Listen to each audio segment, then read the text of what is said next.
Assalamualaikum warahmatullahi wabarakatuh. Saya Daud Najib dari kelas B.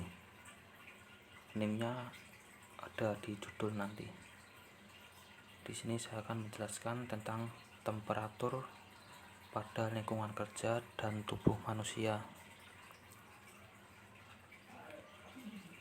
Apa itu temperatur? Temperatur merupakan panas atau dinginnya suatu udara. Temperatur dapat berubah dan disebabkan oleh adanya kombinasi kerja antara udara, perbedaan kecepatan proses pendinginan dan pemanasan suatu ruangan. Apa itu lingkungan kerja fisik? Lingkungan kerja fisik merupakan segala sesuatu yang ada di sekitar para pekerja yang dapat mempengaruhi dirinya dalam menjalankan tugas-tugas yang menjadi tanggung jawabnya.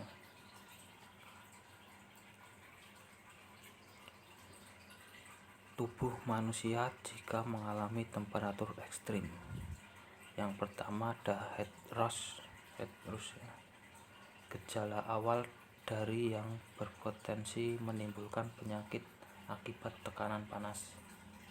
Yang kedua ada heat syncope, yaitu gangguan induksi panas yang lebih serius. Yang ketiga ada heat cramp, yaitu disebabkan karena ketidakseimbangan cairan dan garam selama melakukan kerja fisik yang berat di lingkungan bersuhu panas. Yang keempat ada heat exhaustion, yaitu penyakit yang disebabkan oleh kurangnya cairan tubuh atau volume darah. Biasanya suhu tubuh sekitar 37 hingga 40 derajat Celcius. Yang keempat ada heat stroke, yaitu rangkaian sindrom atau gangguan yang terjadi pada lebih dari satu atau sebagian anggota tubuh yang berujung kepada kematian. Oke, next. Faktor pengaruh lingkungan kerja. Di sini ada 7 faktor. Yang pertama temperatur, kedua ada udara, ketiga kebisingan, keempat bau, keenam cahaya, ketujuh getaran,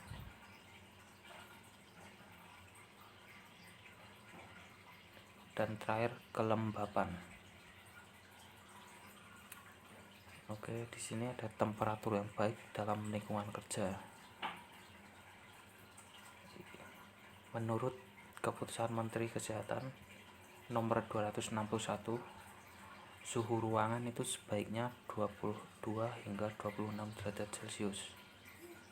Yang kedua, membuat air conditioner atau AC agar dapat menyesuaikan situasi dan kondisi cuaca secara otomatis. Yang keempat, perbedaan suhu dalam dan luar sebaiknya kurang dari 7 derajat Celcius. Kondisi tubuh saat suhu panas. Di sini disebutkan saat suhu 37 derajat Celcius itu suhu normal ya, antara 36 hingga 37,5. Lalu 38 derajat Celcius itu kondisi tubuh akan berkeringat, merasa sangat tidak nyaman dan sedikit lapar.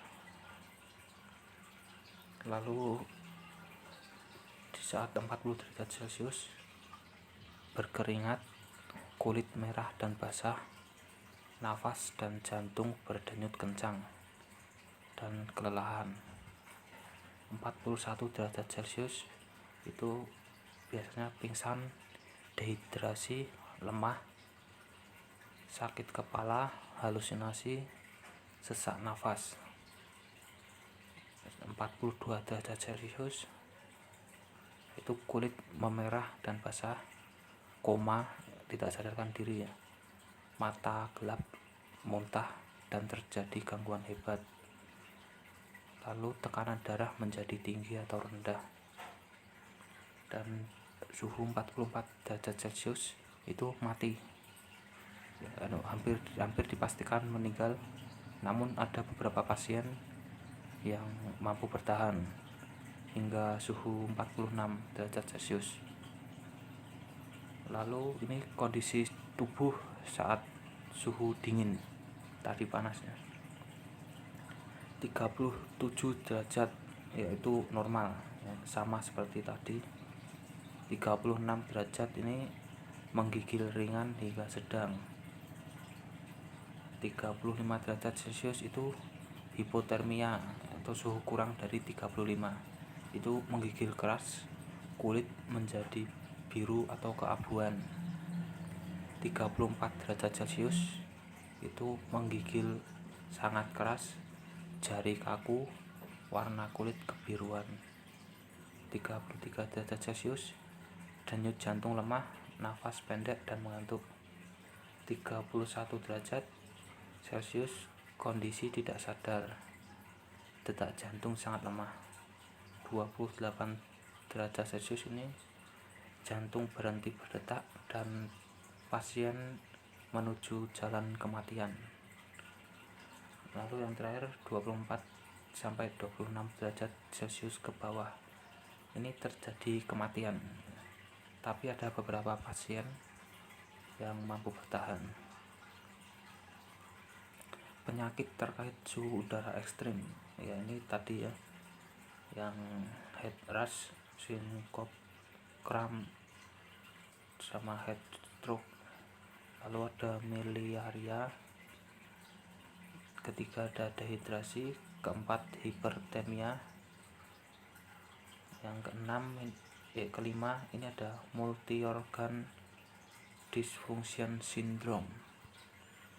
Oke, yang ini pengendalian temperatur iklim kerja dibagi menjadi dua. Yang satu pengendalian teknik dengan cara mengurangi kelembapan AC, peralatan penarikan kelembapan, dan upaya lain yang mampu mengeliminasi uap panas. Yang kedua pengendalian administratif, itu untuk mempersingkat pekerjaan, dibutuhkan jadwal istirahat yang pendek tetapi sering, dan rotasi tenaga kerja yang memadai. Oke. Pengendalian teknik ini satu, mengurangi produksi panas metabolik dalam tubuh. Kedua, otomatisasi dan mekanisasi beban tugas yang akan meminimalisir kebutuhan kerja. Ketiga, mengurangi penyebaran panas radiasi. Keempat, mengurangi bertambahnya panas konveksi. Kelima, mengurangi kelembapan AC, peralatan dan upaya lain untuk mengurangi uap panas. Ini ada pengendalian administrasi. Yang pertama ini periode aklimatasi yang cukup sebelum melaksanakan beban kerja yang penuh. Yang kedua, dibutuhkan jadwal istirahat yang pendek dan rotasi tenaga kerja yang memadai. Ini ketiga, penyejuk udara disediakan untuk memberikan efek pendingin. Yang keempat, penyediaan air mineral yang cukup. Ini cara-cara menjaga suhu tubuh di tempat kerja. Yang pertama, banyak minum air putih, istirahat yang cukup, mengkonsumsi makanan yang kaya air dan mineral ya. Keempat, ini gunakan pelembab dan sunscreen. Oke, ini terakhir kematian akibat suhu ekstrim. Di tahun kemarin ya, terjadi suhu ekstrim di beberapa belahan dunia. Suhunya ini melebihi 59 derajat Celcius, dan puncaknya ini terjadi di benua Asia dan Eropa yang mencapai 67 derajat Celcius. Ini tahun kemarin 2019. Oke, sekian presentasi dari saya, kurang lebihnya mohon maaf. Wassalamualaikum warahmatullahi wabarakatuh. Dadah.